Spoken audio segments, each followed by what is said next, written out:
రాష్ట్రంలో వచ్చిన వరదలపై ప్రతిపక్షాల రాజకీయ విమర్శలకు ఇది సమయం కాదన్నారు కాంగ్రెస్ నేతలు. కాంగ్రెస్ ప్రభుత్వం చేసే మంచి పనులు హరీష్ రావుకు నచ్చడం లేదని విమర్శించారు. ఎక్కడ చూసినా 90% చెరువులను బీఆర్ఎస్ నేతలే కబ్జా చేశారని ఆరోపించారు. ట్విట్టర్లో లొల్లి పెట్టడానికి కేటీఆర్ పనికొస్తారని ఫైర్ అయ్యారు కాంగ్రెస్ నేతలు.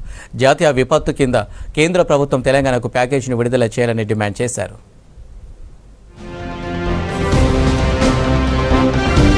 అధికారం పోయినా మైకం నుంచి హరీష్ రావు బయటకు రావటం లేదని విమర్శించారు పీసీసీ వర్కింగ్ ప్రెసిడెంట్ జగ్గారెడ్డి. ఉమ్మడి ఖమ్మం జిల్లాలో వరద ప్రభావిత ప్రాంతాల్లో డిప్యూటీ సీఎం భట్టి మంత్రులు పర్యటిస్తూ సహాయక చర్యలు అందిస్తున్నారని తెలిపారు. ప్రతిపక్షాల రాజకీయ విమర్శలకు ఇది సమయం కాదన్నారు జగ్గారెడ్డి. అపోజిషన్ పార్టీ హరీష్ రావు ముఖ్యమంత్రి గారు ఖమ్మంలో తిరుగుతున్నారు, భట్టి గారు ఖమ్మంలో తిరుగుతున్నారు, మన ఉత్తమ్ కుమార్ రెడ్డి గారు నల్గొండలో తిరుగుతున్నారు, లేదా తుమ్మల నాగేశ్వరరావు గారు పొంగులేటి శ్రీనివాసరావు గారు ఖమ్మంలో తిరుగుతున్నారు అని చెప్తే మీడియాలో వాళ్ళకి రాజకీయంగా ఇబ్బంది ఉంటుంది. కాబట్టి మా మీద కొంత బురద చల్లుకుంటూ లేని బురద మా మీద మచ్చ ఒక చల్లుకుంటూ చంద్రబాబు నాయుడిని మెచ్చుకుంటున్నారు వాళ్ళు. కేంద్ర ప్రభుత్వం జాతీయ విపత్తు కింద తెలంగాణకు ప్యాకేజీని విడుదల చేయాలని డిమాండ్ చేశారు భువనగిరి ఎంపీ చామల కిరణ్ కుమార్ రెడ్డి. ప్రధాని మోదీ తెలంగాణలో పర్యటించి జరిగిన నష్టాల గురించి తెలుసుకోవాలన్నారు. కేంద్ర మంత్రి కిషన్ రెడ్డి ప్రజలను కన్ఫ్యూజ్ చేసేలా హైడ్రా గురించి మాట్లాడుతున్నారని మండిపడ్డారు. ఎన్ని ఒత్తిళ్లొచ్చినా సీఎం రేవంత్ హైడ్రాను ముందుకు తీసుకువెళ్తున్నారన్నారు చామల. ఇవన్నీ వాళ్ళు ఫేస్ చేస్తుంటే మనమేమో మంచిగా బ్రహ్మాండంగా నాలాల మీద చెరువుల మీద ఫామ్ హౌజులు కట్టుకొని ఉండాలనా? వాటిని కూలకు కొడితే ఇది బుల్డోజర్ ప్రభుత్వమా? అది ఎక్కడో ఉత్తరప్రదేశ్లో దానికి దీనికి పొంతనేంది? ప్రజలు ఏమనుకుంటారని ఆలోచించాలి కదా. 2 వేసుకొని పెట్టిర్రా మరి ఏందో తెలియదాడ.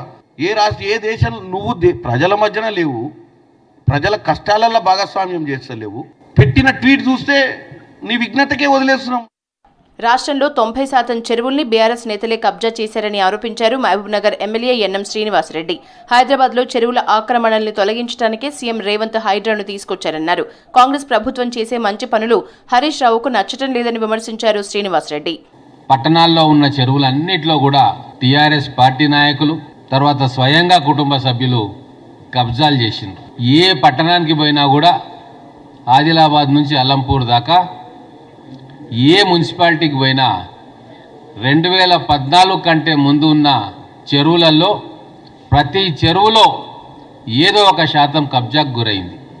మరి 10 సంవత్సరాలు మీరు ఏం చేసిండ్రు?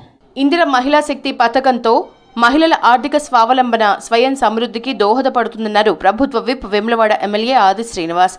రాజన్న సిరిసిల్ల జిల్లా వేములవాడలో ఇందిర మహిళా శక్తి పథకంలో భాగంగా శ్రీ లక్ష్మీ నరసింహ ఈవెంట్ ఎంటర్ప్రైజ్ మహిళా శక్తి క్యాంటీన్ని కలెక్టర్ సందీప్ కుమార్ ఝాతో కలిసి ప్రారంభించారు ఎమ్మెల్యే ఆది శ్రీనివాస్. మొదటి పూజలో పాల్గొనాలని రాష్ట్ర గవర్నర్ని ఆహ్వానించింది ఖైరతాబాద్ గణేష్ ఉత్సవ కమిటీ. రాజ్భవన్లో గవర్నర్ని కలిశారు ఉత్సవ కమిటీ సభ్యులు, మాజీ మంత్రి దానం నాగేందర్. గవర్నర్కు ఖైరతాబాద్ గణేష్ ప్రత్యేకత గురించి వివరించామన్నారు. ఇక వినాయక చవితి రోజు మొదటి పూజలో ఉదయం 11 గంటలకు ముఖ్యమంత్రి రేవంత్, 3 గంటలకు గవర్నర్ పాల్గొంటున్నట్లు కమిటీ సభ్యులు తెలిపారు. కేటీఆర్కు చిత్తశుద్ధి ఉంటే హైడ్రా కూల్చకముందే తన ఫామ్ హౌస్ ని కూల్చివేయాలని డిమాండ్ చేశారు కాంగ్రెస్ సీనియర్ నేత నిరంజన్.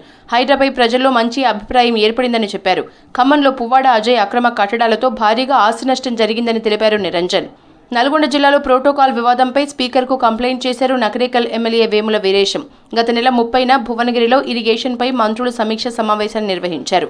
మంత్రుల కోసం ఏర్పాటు చేసిన హెలిప్యాడ్ దగ్గరికి వెళ్లకుండా ఎమ్మెల్యే వీరేశంను పోలీసులు అడ్డుకున్నారు. దీంతో తనకు జరిగిన అవమానంపై స్పీకర్కు ప్రివిలేజ్ మోషన్ అందజేశారు. ఇలాంటి ఘటనలు పునరావృతం కాకుండా చర్యలు తీసుకోవాలన్నారు. వరదలపై కొంతమంది నేతలు రాజకీయం చేస్తున్నారని మండిపడ్డారు కాంగ్రెస్ నేత మైనంపల్లి హనుమంతరావు. పేదల్ని 100% ప్రభుత్వం ఆదుకుంటుందన్నారు. సిద్దిపేట జిల్లా నంగునూరు మండలం అక్కెనపల్లి గ్రామంలో రైతు వేదికలో వరద బాధితుల్ని పరామర్శించారు. బాధితులతో కలిసి సహపంక్తి భోజనం చేశారు. గత ప్రభుత్వం చేసిన తప్పుల్ని కాంగ్రెస్ ప్రభుత్వం సరిచేస్తోందన్నారు. వరద బాధితులకు డబుల్ బెడ్రూమ్ ఇండ్లనిస్తామని హామీ ఇచ్చారు మైనంపల్లి హనుమంతరావు.